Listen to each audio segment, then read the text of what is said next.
Muito bem, entretanto também já passaram uns 5 minutinhos de tolerância e os colegas estão-se a juntar aos poucos. Acho que podemos ir iniciando a sessão. Também enquanto fazemos assim a apresentação inicial, as pessoas vão se juntando. Portanto, boa noite a todos que já estão aqui na sessão. Eu vinha, em nome da APIP, agradecer mais uma vez a presença de todos em mais uma sessão deste ciclo de DSM, esta nossa quinta edição. Desejar que, à semelhança das outras sessões, que esta também seja muito útil para todos os internos e que corra tudo bem. Mais uma vez, semelhante ao ano passado, tenho que agradecer à Bial pelo apoio que nos prestou pelo patrocínio neste ciclo de webinars e já no ano passado a Bial prestou este apoio, este patrocínio e mais uma vez nesta sessão decidiram apoiar-nos, portanto deixo também um grande agradecimento à Bial e também aos seus representantes que apoiaram este ciclo. Passando ao que nos trouxe cá, hoje temos connosco a doutora Célia Soares, que nos vai falar da perturbação da ansiedade da doença. Antes de mais, também cumprimentar a doutora Célia por ter disponibilizado, quando lhe foi pedido, muito rapidamente, para colaborar tanto nesta ação como também no planeamento deste ciclo de webinars. Desde muito cedo colaborou connosco em ajudar-nos a preparar esta iniciativa para todos os internos. Passo então a apresentá-la. Assim, um currículo curtinho, não é, doutora Célia? A doutora Célia é assistente hospitalar de psiquiatria no ITO do Porto, é docente convidada do módulo de psico-oncologia do mestrado de oncologia do ICLAS e também na unidade curricular de psiquiatria na FMUP. É mestre em psico-oncologia e cuidados paliativos pela Universidade Europeia Miguel de Cervantes e fez uma formação avançada em Mind Body Skills pelo The Center for Mind Body Medicine. E tem também formação avançada em psicologia analítica. Realizou um estágio clínico em psiquiatria integrativa pela Havana University Medicine Integrative Psychiatric Clinic e atualmente é formanda para diretor em psicodrama pela Sociedade Portuguesa de Psicodrama. Célia, muito obrigado por colaborar connosco. Vou-lhe passar a palavra e espero que corra tudo bem. Também estou aqui se precisar de alguma coisa. Okay. Olá, boa noite a todos. Obrigada, Bernardo, pela apresentação e obrigada à PIP por este convite e espero que seja uma sessão que acrescente, que seja uma sessão que seja ponto de partida para um enriquecimento da vossa prática clínica com esta perspectiva do que é a psicossomática, porque foi esse o convite que foi inicialmente lançado. E eu vou centrar isto na perturbação da ansiedade da doença. Ok, muito bem. Vou centrar na perturbação da ansiedade de doença, que é, na verdade, uma das perturbações que faz parte deste capítulo.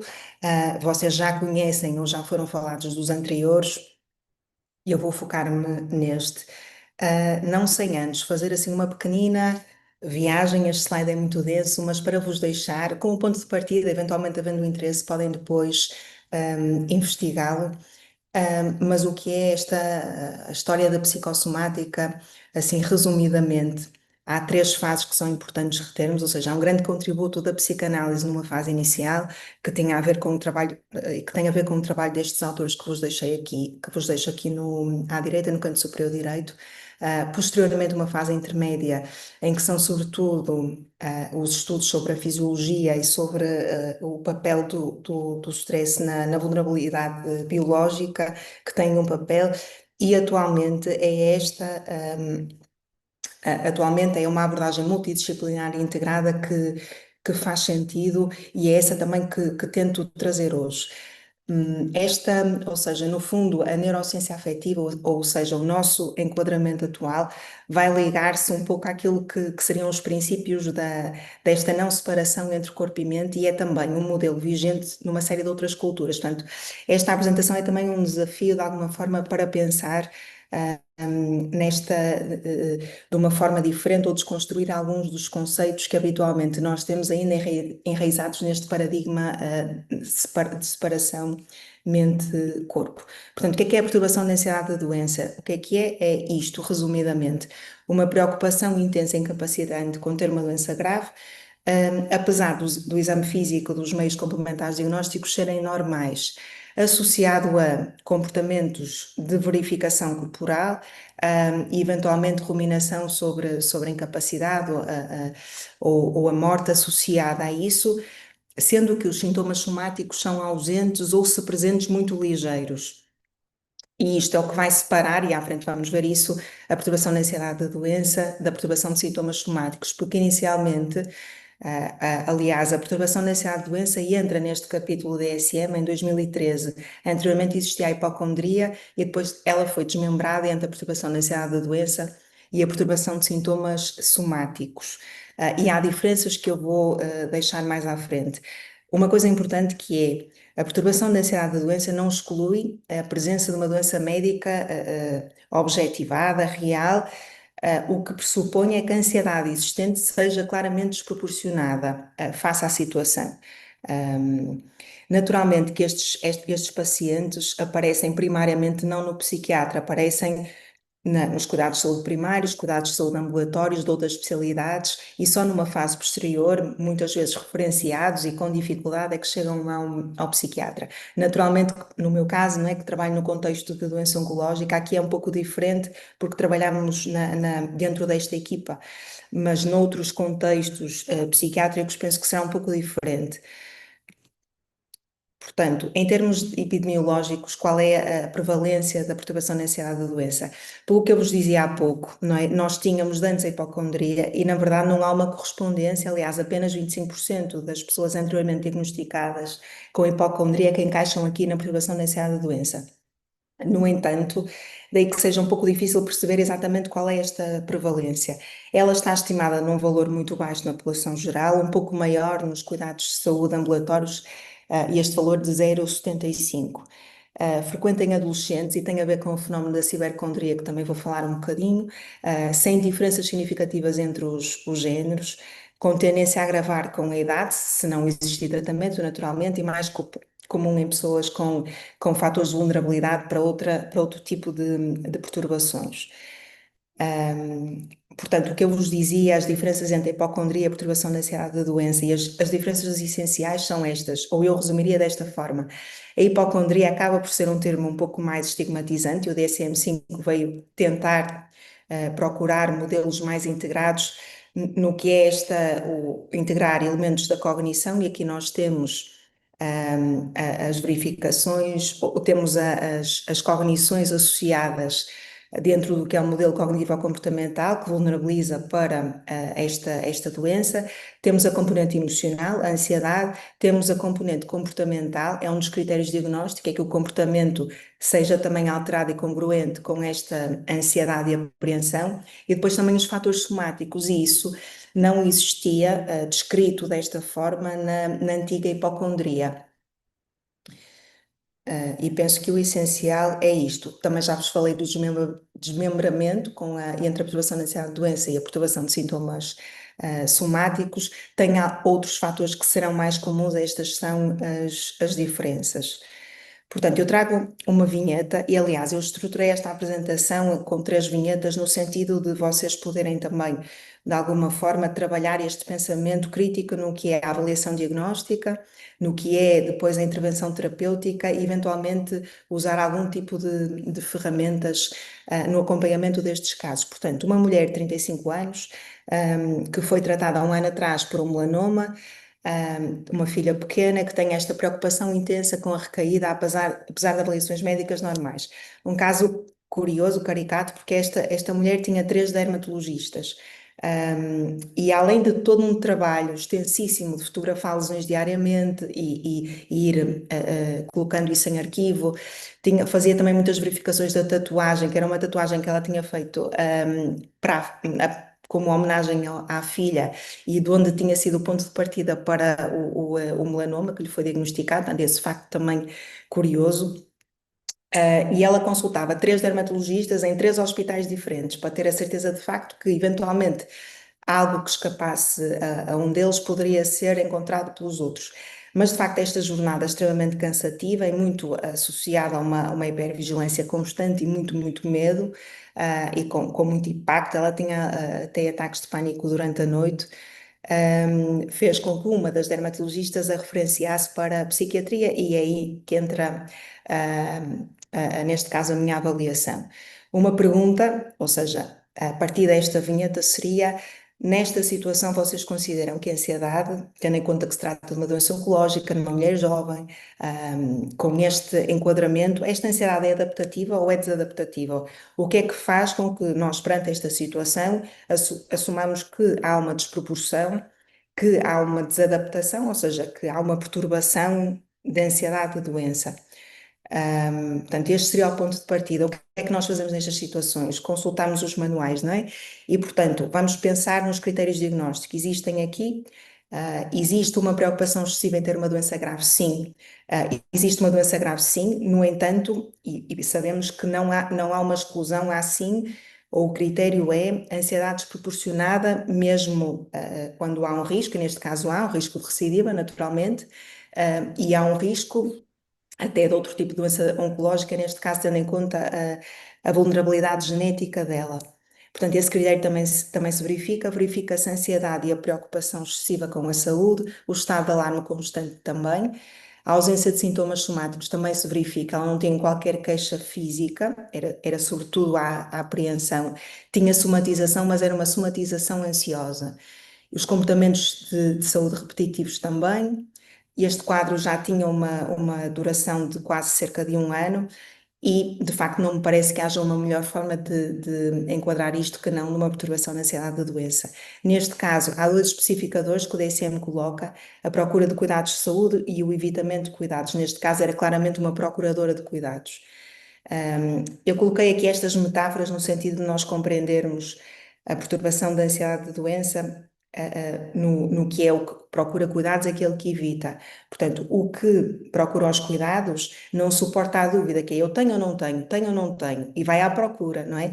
E o ciclo cristaliza, a doença cristaliza-se nisso. O evitante, o que é que faz? Não suporta a possibilidade de vir a ter. E o que é que faz? Foge, não procura cuidados, para nunca ser confrontado com a possibilidade de estar doente.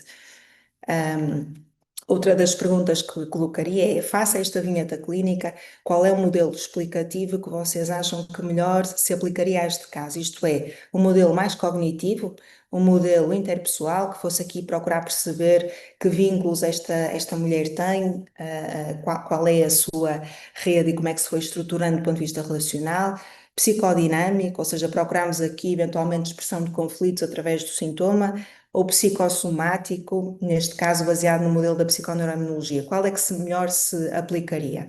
Isto remete-nos então para tentar a origem das doenças e a origem das perturbações psiquiátricas. Nós sabemos que ela, na maior parte das vezes, a causa exata é desconhecida, há um envolvimento de múltiplos fatores de índole biológica, psicológica e ambiental, e neste caso também é assim que acontece.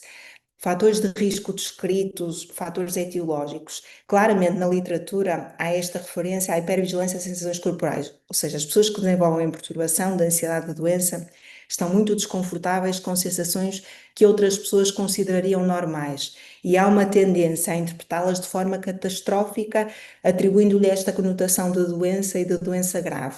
E depois, como não tolerem a possibilidade da doença grave, portanto, vão à procura de uma segurança que nunca encontram, e isto é que perpetua o ciclo. Eu já vos mostro mais à frente um esquema que ilustra isso. Outro dos fatores é um ambiente familiar ansioso, ou seja, pessoas que cresceram numa família onde a saúde era uma fonte frequente de preocupação e, mais do que isso, de comunicação. A comunicação através da doença e do sintoma. E também a validação da pessoa através da doença e do sintoma.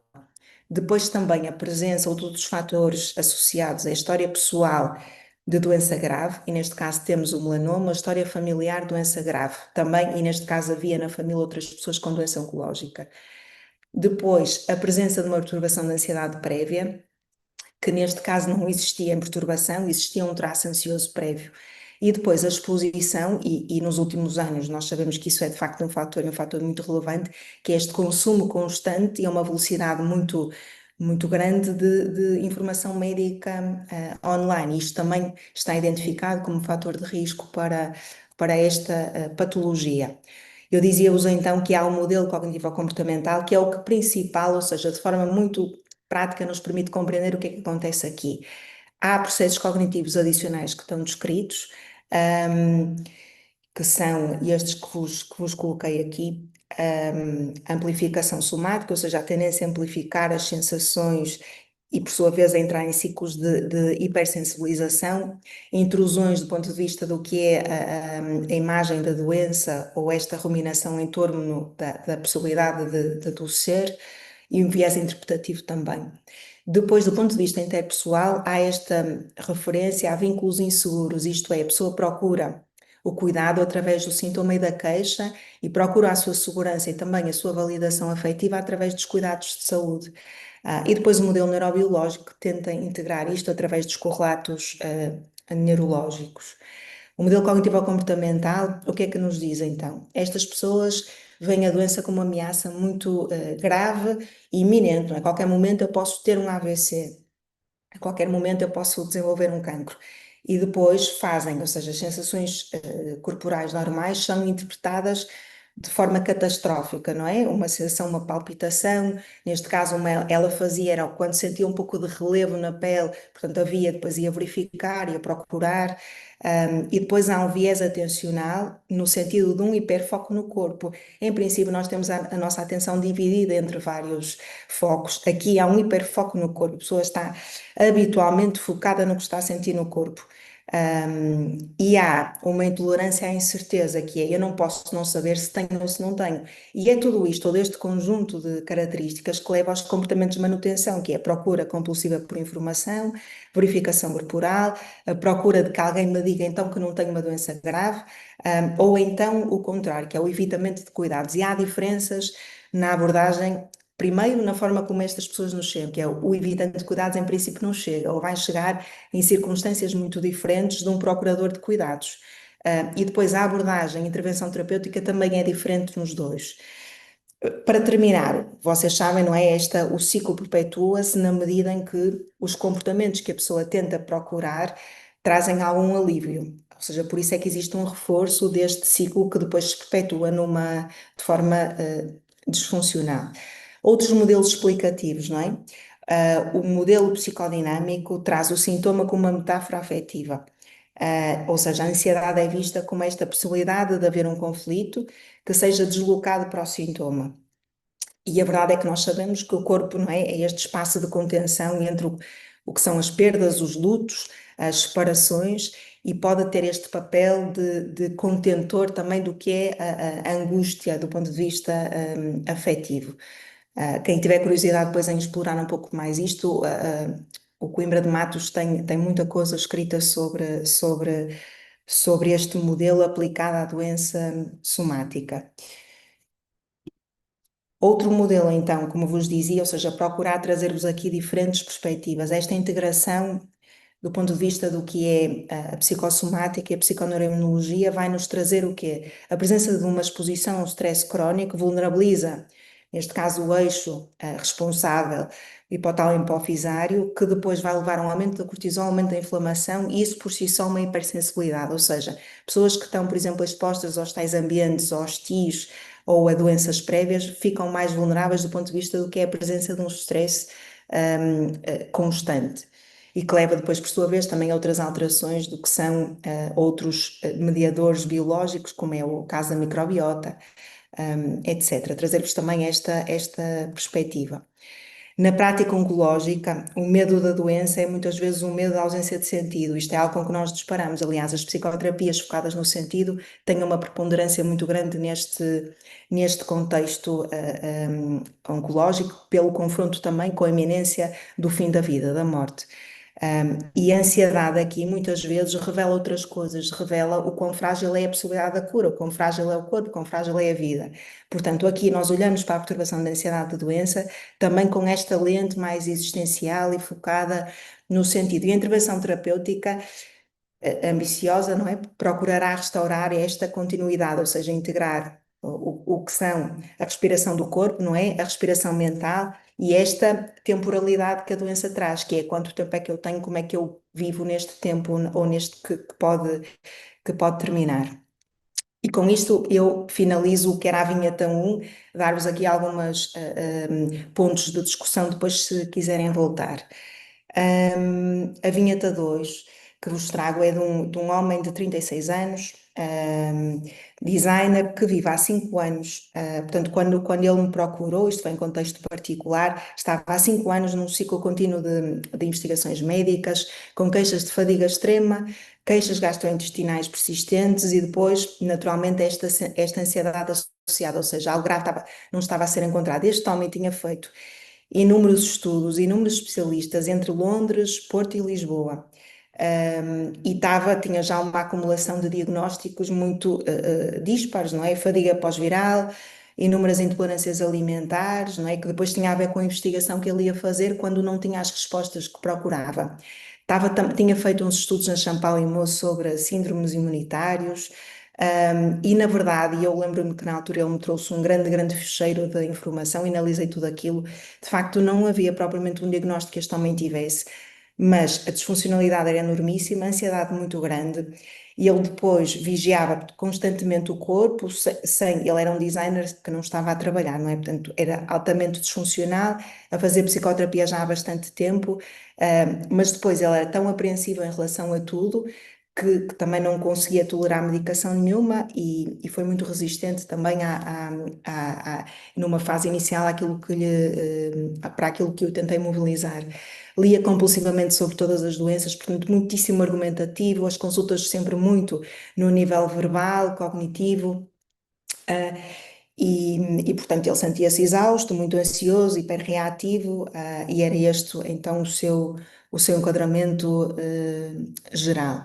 E a procura dele que é uma pergunta que eu faço sempre nestas situações, que é o que é que procura, ou o que é a fonte o que é que mais o incomoda, o que é que procura, não é? E o que ele dizia é, eu quero que alguém me explique o que é que eu tenho. Portanto, esta procura por algo grave eu tenho e ninguém me diz. E descrente depois em todos os médicos que o tinham acompanhado, questionador dos diagnósticos, dos exames e de tudo isso. Portanto, face a este caso, o que é que eu vos perguntaria então? Qual é o diagnóstico que melhor explica o quadro em todos os momentos? É uma perturbação da ansiedade da doença ou, tendo em conta aqueles critérios que eu vos mostrei, pensamos aqui noutras possibilidades? Outra pergunta é, o que é que neste caso vocês acham que mantém o ciclo da ansiedade? O que é que faz com que isto se perpetue? Ou que fatores é que identificam que façam perpetuar este ciclo durante tanto tempo e que a pessoa fique presa nele? Depois, imaginarmos um pouco que é, se nós tirássemos o medo da equação, o medo neste caso de ter uma doença, o que é que restava? Se tirássemos por outro lado, deixássemos a ansiedade e tirássemos os sintomas, o que é que restava? O medo continuava ou não? E depois a pergunta, não é? Para este homem se sentir seguro, que claramente é um dos grandes problemas, é esta insegurança, não é? Física, mental, existencial até. O que é que ele precisa para se sentir seguro? É mais exames? É significado? É que lhe seja devolvido controle? O que é que ele precisa? Não é? Esta pergunta que vos está a dizer, eu tento fazer sempre e sobretudo nestas situações mais complexas, que é que a pessoa precisa? O que é que a faria sentir melhor? Isto também nos ajuda a orientar o eixo da intervenção. Este é um caso de perturbação de sintomas somáticos. Eu trouxe-o no sentido de vos chamar a atenção para o diagnóstico diferencial entre as duas. Eu dizia-vos inicialmente que a hipocondria se ramificou na perturbação da ansiedade da doença e na de sintomas somáticos. E nós aqui temos uma diferença significativa, que há sintomas somáticos de facto e na perturbação da ansiedade da doença não, ou se existirem são muito ligeiros. Aqui eles tinham uma preponderância muito, muito grande. Na perturbação de sintomas somáticos, a perturbação está centrada no sintoma, enquanto na ansiedade da doença está especificamente centrada na saúde e o medo é de ter uma doença grave, enquanto na perturbação de sintomas somáticos o medo e a preocupação têm muito a ver com o significado que se atribui aos sintomas. Há aqui várias nuances. Naturalmente, o tratamento, deixo-vos este quadro, depois se quiserem também perceber ou ver com mais atenção, o tratamento é diferente, ou seja, do ponto de vista da terapia, da intervenção cognitivo-comportamental, numa perturbação da ansiedade da doença, nós vamos procurar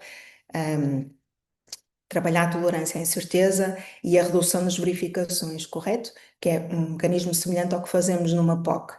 Aqui, na perturbação de sintomas somáticos, vamos precisar de gerir sintomas, ou seja, este homem, neste caso, este paciente precisa de sofrer menos pelo sintoma que tem, pela fadiga, pelo sintoma gastrointestinal, e etc. E naturalmente que trabalharemos também a via cognitiva, mas o foco estará na gestão dos sintomas. Há outro, dentro do diagnóstico diferencial da perturbação de ansiedade, não só é importante a perturbação de sintomas somáticos, mas mais três entidades, que são a perturbação obsessiva-compulsiva, e aqui a grande diferença é que na perturbação de ansiedade de doença, os pensamentos intrusivos existem sim, mas estão focados no tema da saúde e não é assim na POC. E a POC tem outras características também, e sobretudo aqui relevante é a egodistonia, e neste caso não tem necessariamente que o ser. Na perturbação da ansiedade generalizada, não há uma ansiedade específica relacionada com a doença, há precisamente uma ansiedade generalizada.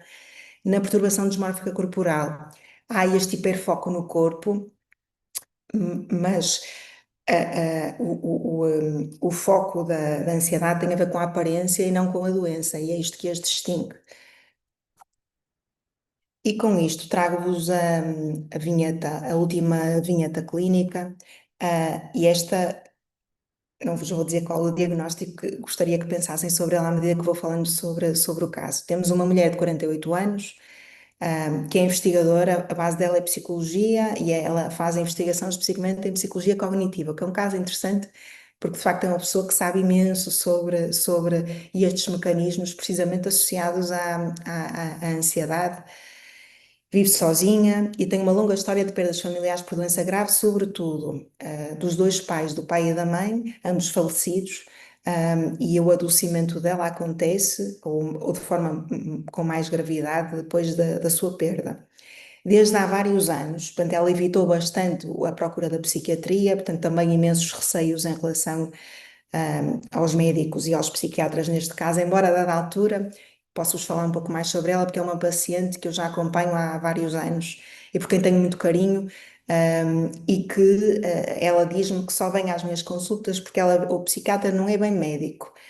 E eu até me recordo de uma altura em que eu lhe disse que sim, mas também uso bata às vezes, e ela ficar muito impressionada porque de facto a imagem dela, neste caso da pessoa que a acompanha, não é de um médico, porque ela tem uma recusa fortíssima em ir a médicos, fazer exames, fazer análises, fazer rastreios.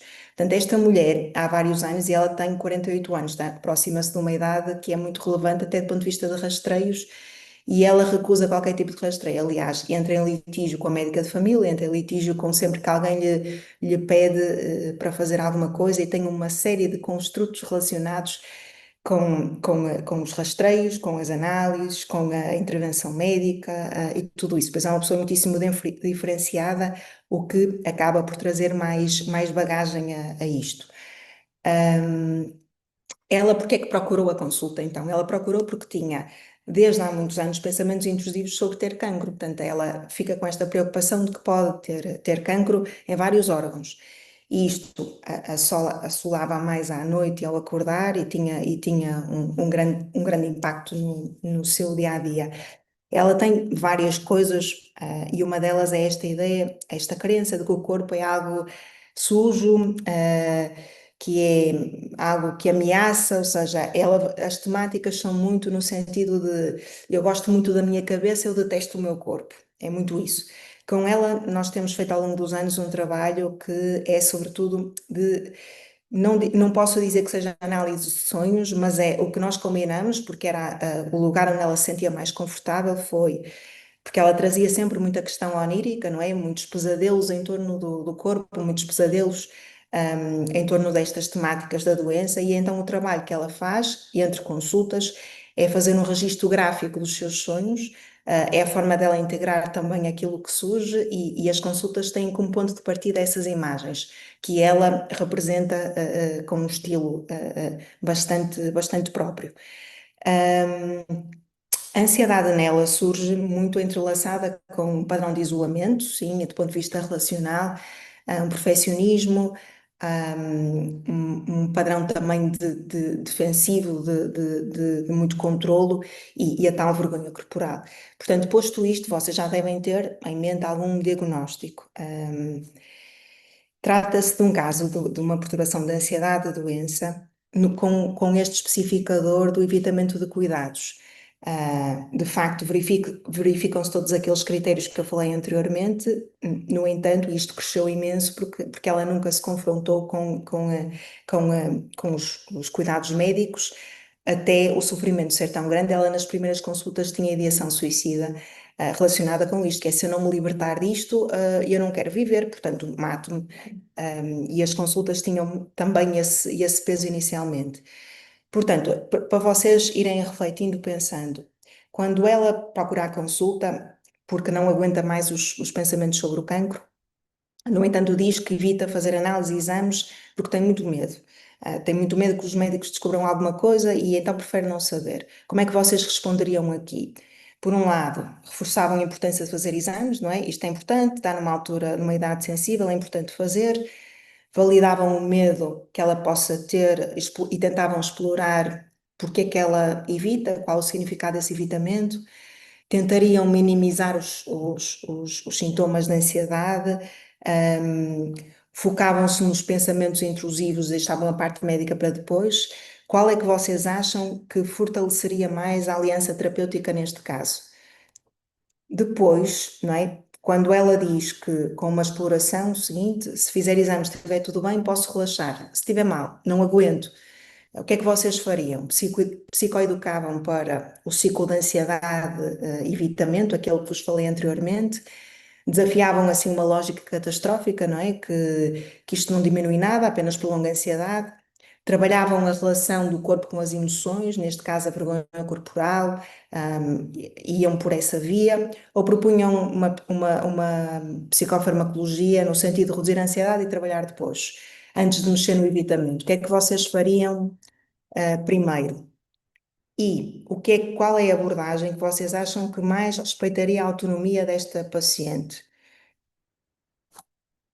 E por fim, como é que vocês avançariam do ponto de vista clínico, quando ela melhorasse sintomaticamente e depois aparecesse sempre com esta componente do sonho, do corpo a apodrecer e a degradar-se, e mantendo o evitamento de quê? Fazer exames é que não, para não abrir a caixa de Pandora.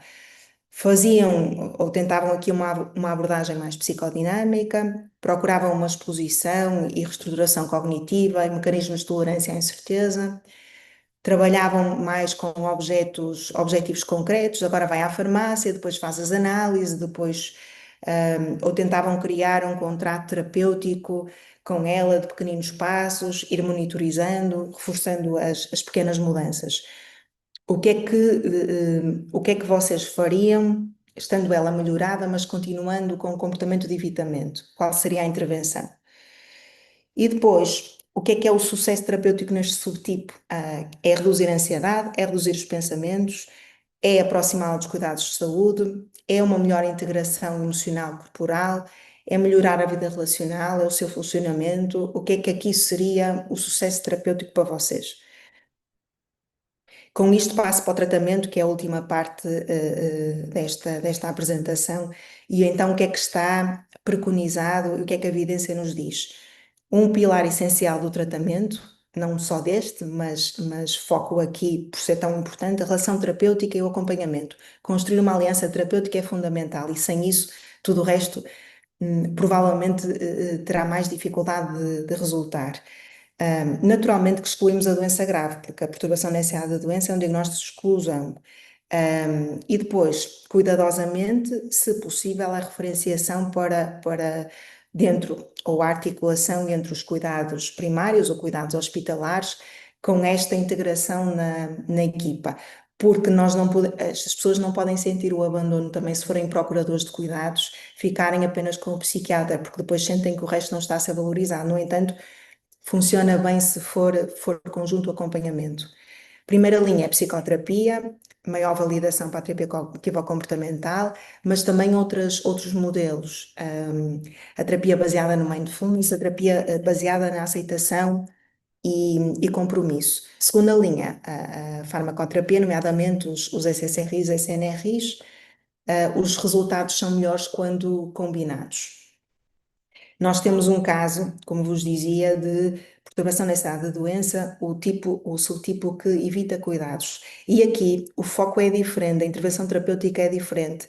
Enquanto num procurador de cuidados nós vamos tentar mais estabelecer limites, reduzir as verificações, aqui o foco é criar aliança. Isto é mesmo importante e trabalhar as ambivalências, trabalhar a vergonha e fomentar uma exposição gradual àquilo que vulnerabiliza mais a pessoa. Enquanto no procurador de cuidados vamos, não é, reduzir progressivamente os comportamentos de segurança, é um foco na intervenção cognitiva-comportamental, aqui vamos expor passo a passo. Estão a ver? É diferente. Do ponto de vista cognitivo, aqui vamos fazer um trabalho de exploração do medo, da vergonha, eventualmente de trauma médico anterior. Do ponto de vista de relação terapêutica, vamos procurar a segurança emocional, o respeito pelo ritmo, enquanto no outro podemos ter uma atitude mais firme, naturalmente empática, mas há essas nuances. E o objetivo final, num é diminuir a necessidade de controle através dos exames e no outro será reduzir o evitamento e restaurar a segurança face aos cuidados médicos. Portanto, eu dizia-vos inicialmente, não é, que procuraria nesta apresentação que vocês pensassem a psicossomática na prática clínica, não é? Este é um modelo que eu uso para tentar integrar estas 4 vertentes. Por um lado, a boa psicoeducação, comunicação, validação é um eixo. Por outro, a psicoterapia, por outra, a farmacoterapia, por outras intervenções mente-corpo, pela sua regulação, por uma outra via. E central a tudo isto, a relação terapêutica, a aliança terapêutica sobre a qual tudo o resto se estrutura. As intervenções mente-corpo, que seria todo um outro corpo de sessão ou de material para podermos olhar, vão ao encontro também desta perspectiva de que há uma comunicação entre o que é, ou seja, há muito, e neste caso na perturbação da ansiedade da doença, há muito este canal entre o físico e o mental. E uma das intervenções, e neste caso trabalhando com ela em contexto oncológico, no IPO, é o psicodrama, que traz aqui uma perspectiva diferente. Não é uma psicoterapia que esteja validada, como está uma TCC, para o tratamento destas situações. Estando há cerca de 1 ano e pouco a fazer grupo com pessoas, e algumas delas de facto têm a perturbação da ansiedade de doença desenvolvida após a doença oncológica, posso-vos dizer que há, de facto, e há técnicas que permitem desconstruir algumas coisas de forma bastante rápida, construtiva e muito bonita também. E há algumas situações em que, através, eu coloquei-vos aqui as principais técnicas, não é? Nós procuramos nas sessões de psicodrama uma fase inicial de enraizamento, ou seja, de aquecimento corporal, e aqui há muito trabalho que pode ser feito em termos até de trabalho do que é a representação física das emoções, não é? Ou a distinção, este trabalho que palavras é que eu tenho para descrever o que sinto, o que é eu sinto, o que é a sensação corporal, o que é a emoção. E depois há um trabalho que vai muito à questão relacional, não é? Porque, na verdade, uma perturbação na ansiedade da doença bebe muito do que são, como vos dizia, os vínculos ou vínculos inseguros, ou esse contexto anterior em que a doença era usada para comunicação. Há também esse trabalho exploratório do ponto de vista dos papéis e da inversão com um outro que vê a pessoa doente. Mas o que vos ia dizer é que, de facto, tenho visto bons resultados no trabalho da cena reparadora, que é o quê? Colocar a pessoa em palco, trabalhar ou trazer a palco os momentos, ou neste caso, a ansiedade de doença poderia ser trazer a palco a pessoa vulnerável perante eu tenho isto, eu tenho aquilo, ou quando é que começou, e trazer os momentos ou as cenas iniciais, quando isto começou a acontecer, e perceber como é que a pessoa reage, quem são as pessoas que interagem aqui.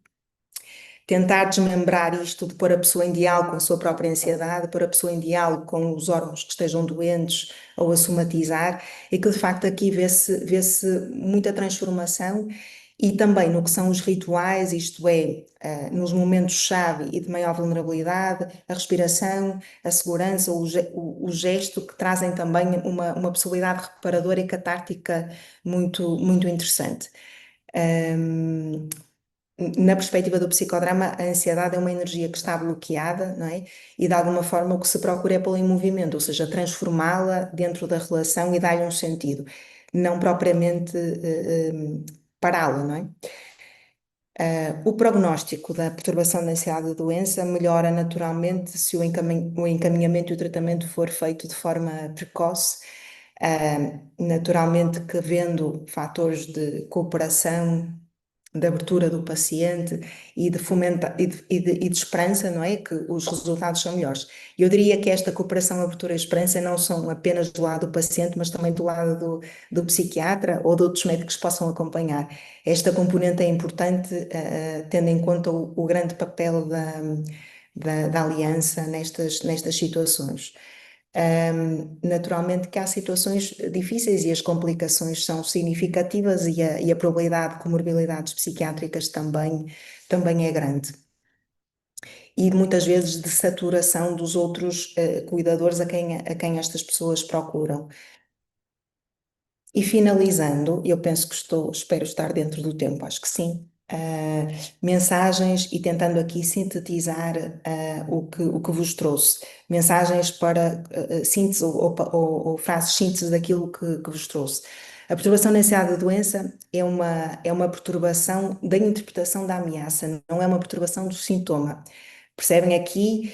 E isto diferenciando da hipocondria, a hipocondria estava muito ligada a esta coisa do medo irracional e de sintomas que não têm explicação. Nós saímos disso, isto já é um paradigma antigo, nós agora o que pensamos focamos nesta componente do que é o sofrimento e do que é a tal integração entre o cognitivo, o somático e valorizando muito a interpretação da ameaça. É isto que valorizamos. Já não queremos tanto saber se aquilo é explicado ou se não é explicado, ou explicável medicamente.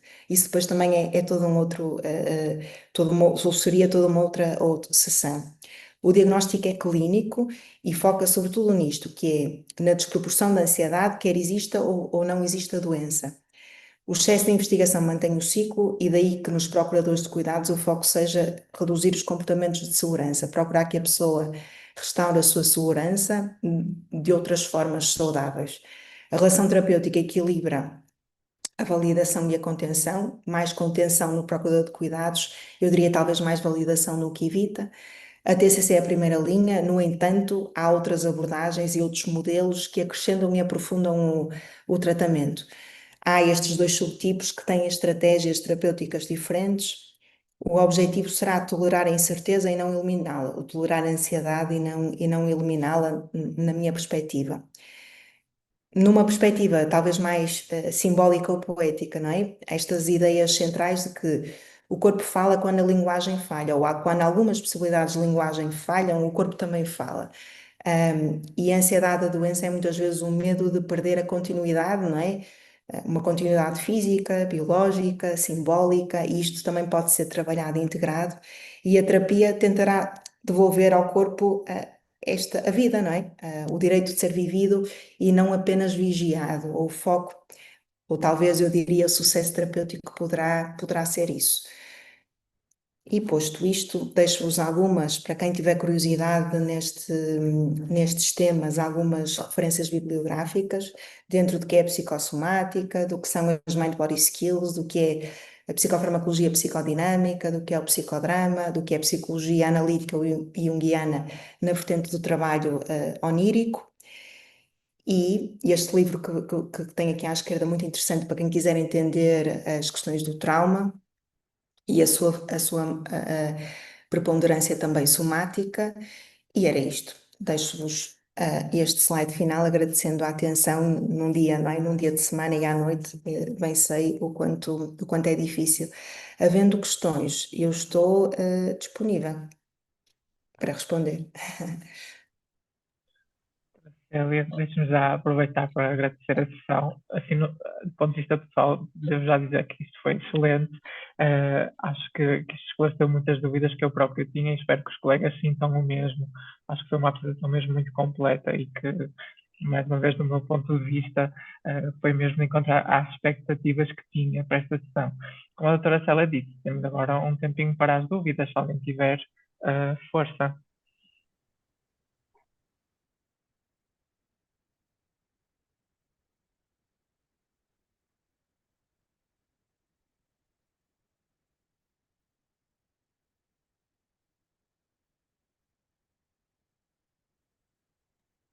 Sim, eu como sempre tenho sempre uma dúvida para tirar. Vou aproveitando enquanto os colegas pensam, se depois quiserem fazer alguma pergunta.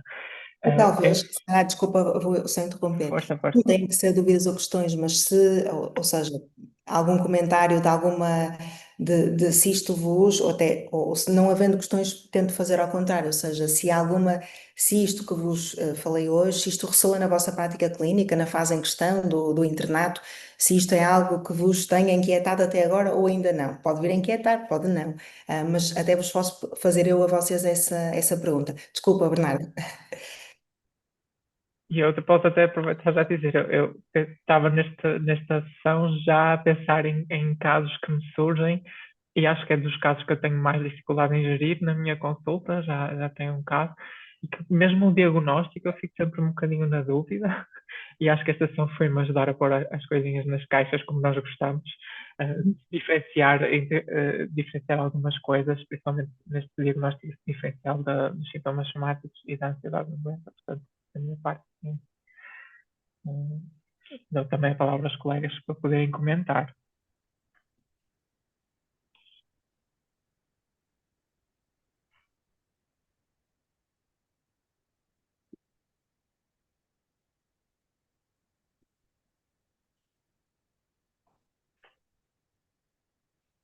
Envergonhada outra Célia hoje. Esta hora também já não estamos tão capazes.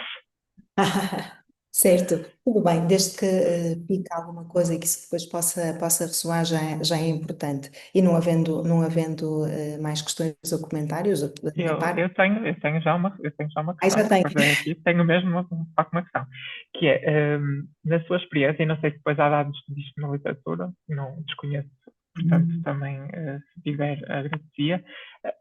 Quando é que estes doentes chegam, aos cuidados do psiquiatra? É já numa fase muito tardia, em que certos prognósticos já é pior, ou geralmente é um diagnóstico que os clínicos gerais até conseguem fazer e encaminham precocemente?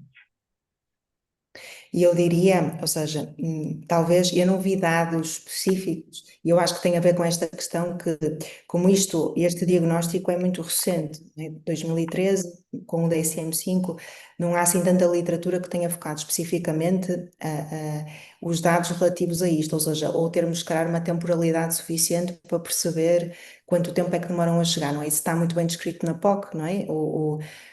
Em determinados subtipos da POC, o tempo muito grande até à procura de cuidados. O que eu diria aqui, e nós depois temos estes subtipos com estas diferenças. O evitante de cuidados demorará muitíssimo tempo, parece-me, a chegar e provavelmente chegará mascarado de outras coisas. Ou isto não chegará, esta doente que vos falei, não é? Chegou com deprimida, com ideação suicida, não é? Depois a gente vai destapando, sabemos que a depressão muitas vezes é este saco grande onde cabe muita coisa, depois a gente vai descascando a cebola e encontra outras coisas. A perturbação da ansiedade da doença encontrei-a mais à frente e numa fase inicial até coloquei em dúvida se poderia ser uma POC, não é? Mas de facto, aplicando uma iBox não havia outras coisas, portanto era sobretudo este foco na doença e neste caso na doença que era específica, que era o cancro. E as verificações todas que ela fazia do corpo, eu lembro que até fizemos uma grande tabela, tinha a ver com isso, não é? Com isto de eu posso ter cancro, não é? E depois ela ia verificar o corpo à procura dos sinais ou das respostas. Com isto estou a dispersar, mas o ponto é, eu diria que os evitantes poderão demorar muito tempo e vir de forma algo mascarada, encoberta ou comórbida. Os procuradores de cuidados, o que eles estão, sobretudo, é no contexto de cuidados de saúde primários, não é? E estão em algumas especialidades. E eu diria que a psiquiatria não me parece que precocemente seja chamada aqui, não é? Porque o padrão habitual é, eles acham que têm uma doença e vão à procura. Nós estamos num contexto em que fazemos medicina de forma bastante rápida. Portanto, muitas vezes estas pessoas aparecem e procuram e fazem peregrinações incríveis, não é? Correm bastantes médicos e especialidades diferentes, não é? E depois o que é que assumem? Que o anterior falhou, não é? Então vou procurar outro. O outro falhou, vou procurar outro. Se calhar este me dá a resposta, vou ao outro. E com a fragmentação muito grande dos cuidados que nós temos também muitas vezes, São pessoas muito exigentes, portanto, também alguém sentar-se com elas e ter uma grande conversa e colocar isto tudo em cima da mesa, não diria que é algo que seja feito logo numa primeira fase. Portanto, não tendo dados em concretos, eu diria, não é, pensando ou refletindo um pouco, que os evitantes chegarão numa fase mais tardia e talvez com comorbilidades. Os procuradores estão sobretudo nos cuidados primários e nos cuidados hospitalares, nesta procura constante por serem tranquilizados e lhes dizerem que, não é, que a sua ansiedade, mas muito focada no sintoma. Quando eles têm os exames negativos ou normais, não ficam satisfeitos, não é? Por isso é que chamamos uma perturbação, porque se ele ficar satisfeito, em princípio a coisa termina por ali. É que isso não os satisfaz e, portanto, procuram constantemente. Nos casos, é como estava a dizer, no contexto do IPO, algumas destas pessoas chegam mais rapidamente porque o canal, não é, é mais rápido, funciona melhor, não é? Quando eles sentem, não é, que há uma ansiedade muito manifesta, como aqui há uma doença, não é? E se houver muita ansiedade e muito foco, e é comum acontecer, nós até chamamos a isso, ou há uma forma, é a espada de Damocles, que é esta questão, a pessoa está constantemente apreensiva depois do diagnóstico, de que não pode respirar, porque senão a doença volta, não é? E é muito, eu diria que aqui se sente que, que a referenciação é mais precoce, é mais fácil e há maior sensibilização para isso. Mas eu também já trabalhei num centro de doenças digestivas, muito em colaboração com a gastro, e aí também notava que, mas lá está, tem a ver com a sensibilização dos profissionais, que aí a referenciação era rapidamente feita entre a gastro e a psiquiatria. Mas noutros contextos por onde eu tenha estado da psiquiatria geral, sentia que vinham mais tarde. Hum, sim. Não sei se respondi, pronto, na verdade não tenho uma resposta muito precisa. Respondeu, era mesmo isso que era a minha dúvida. Não sei se, entretanto, alguém tem perguntas. Na verdade, tenho uma segunda pergunta também. Acho que a Gostaria de Sofia fazer. tem, a Sofia abriu o microfone. É, Sim, Sim, eu queria só comentar, não sei, estão-me a ouvir bem? sim, Não sim, estou a sim. ouvir em eco, ok.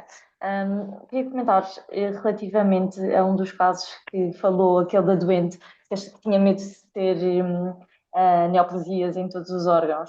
Essa doente, ou seja, disse que ela já estava isolada socialmente, não é? Que já não fazia tanta coisa, mas, ou seja, apurou-se que ela tinha uma depressão, ou seja, ela tinha, para além da perturbação da ansiedade de doença, ela tinha também depressão, e isto foi uma coisa que surgiu assim, posteriormente ela já estar deprimida, porque, ou seja, uma coisa que me passou pela cabeça foi que este medo, não é, de ter neoplasias por todos os órgãos fosse uma coisa levada a um extremo, poderia ser, se tivesse já uma conotação delirante, poderia ser quase um sintoma da depressão, não é? Um sintoma psicótico nihilista, eventualmente associado à depressão. E pensei se muitas vezes estes casos de medo de doença não surgem no âmbito da depressão já. Sim, boa pergunta, claro. É o terceiro caso, certo? A terceira vinheta. Penso que sim, acho que era o Sim, terceiro, é o sim. terceiro, o último, sim. Sim, seria o diagnóstico diferencial naturalmente, mas o que aconteceu foi que ela foi medicada até eu por acaso não vos coloquei aqui, no sentido de tentar sistematizar, não estar a trazer tanta informação, não vos coloquei aqui qual foi o processo terapêutico com ela.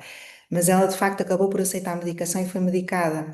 E a ansiedade baixou imenso, o humor ficou eutímico, portanto, ela deixou de ter sintomas depressivos e mesmo a ansiedade, a expressão da ansiedade desceu bastante e continuou focada nesta preocupação com poder ter cancro. Continuam as verificações, aliás, eu acompanho há, penso eu, 4 anos, e ela continua ainda, ou seja, nós temos a nossa grelha de progressão e continua ainda numa fase bastante inicial. No entanto, a melhoria dela, do ponto de vista anímico, relacional, afetivo, funcional, até foi muito grande.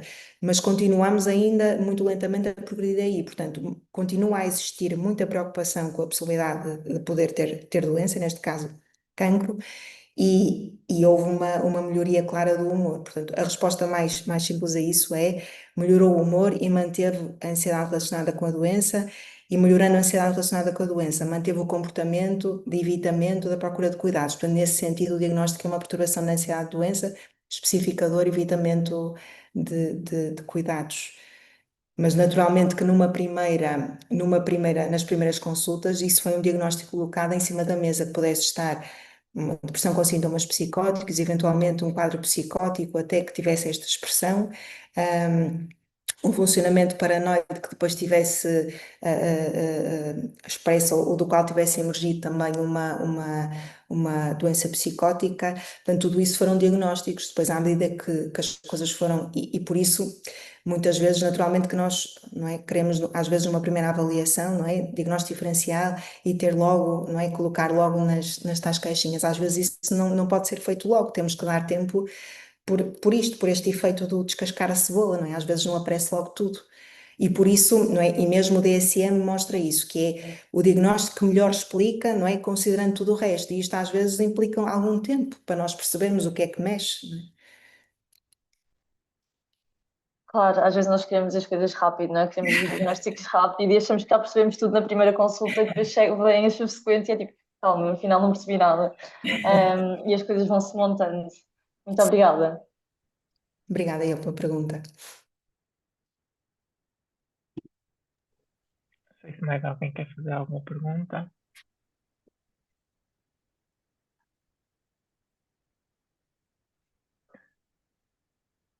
Quando ninguém se chega à frente, eu vou então, se não se está a fazer a pergunta que eu tinha, é assim quase uma pergunta dupla, mas que eu vou sumariar numa só pergunta. Eu estava-me a lembrar aqui do primeiro caso clínico que falou da doente com a preocupação associada ao melanoma que tinha tido e que fazia aquelas verificações do corpo à procura de sinais de um recidiva, por exemplo. E estava a pensar que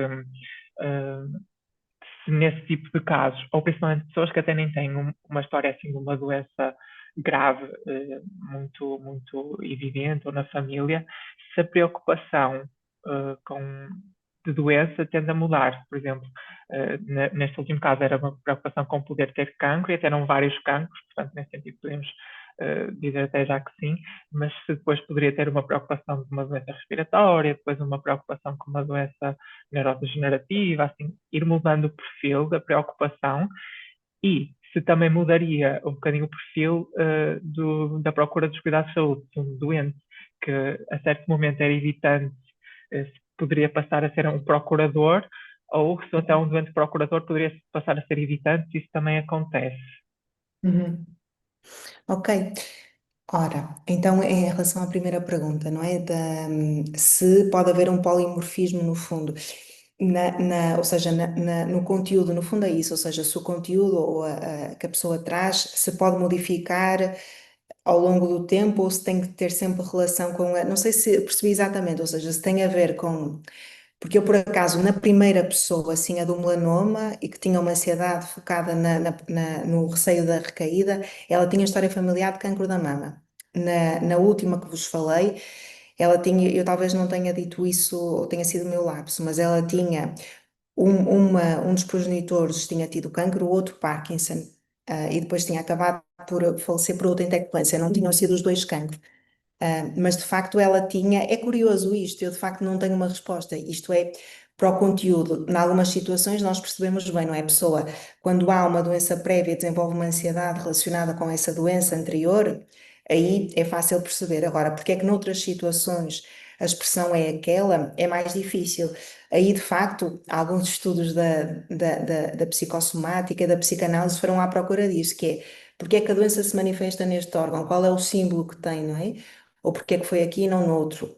Mesmo a psiconeuroimunologia vai um pouco à procura de em que órgão é que o stress se manifesta mais, por exemplo, não é?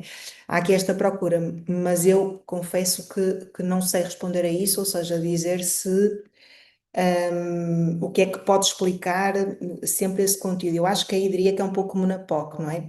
Na POC temos doentes que têm um foco apenas tem uma forma, e depois temos situações em que há um polimorfismo, não é? E a verdade é que é aquela questão, não é? Que nós pensamos, se colocarmos um grupo de doentes com POC, então eles vão se contaminar uns aos outros, não é? E na verdade isso não acontece. parece de facto que as pessoas são fiéis à sua POC, não é?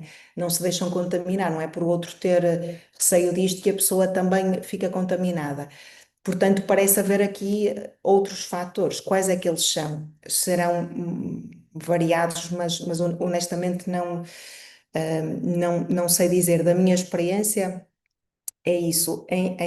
Quando existe uma doença grave específica, muito provavelmente vai recair sobre ela, mas noutras situações não existiu e existe de facto, e esse foco também, às vezes partindo de alguma. Pois é isso, onde é que a hipersensibilidade se manifestou mais? Pode ter a ver com isso. E depois como é que se foi construindo aquela cascata. A outra pergunta era se pode haver uma transição de um procurador para um evitante, não é? Excelente pergunta, não é? Que é se dá para misturar as duas coisas. Eu diria que não será o mais fácil de acontecer. Claro que se alguém disser eu já vi que isto aconteceu, é possível. O diagnóstico, no fundo, o especificador é um ou outro, portanto, eles em princípio não sobrepõem, não é? Não há uma terceira que tem os dois.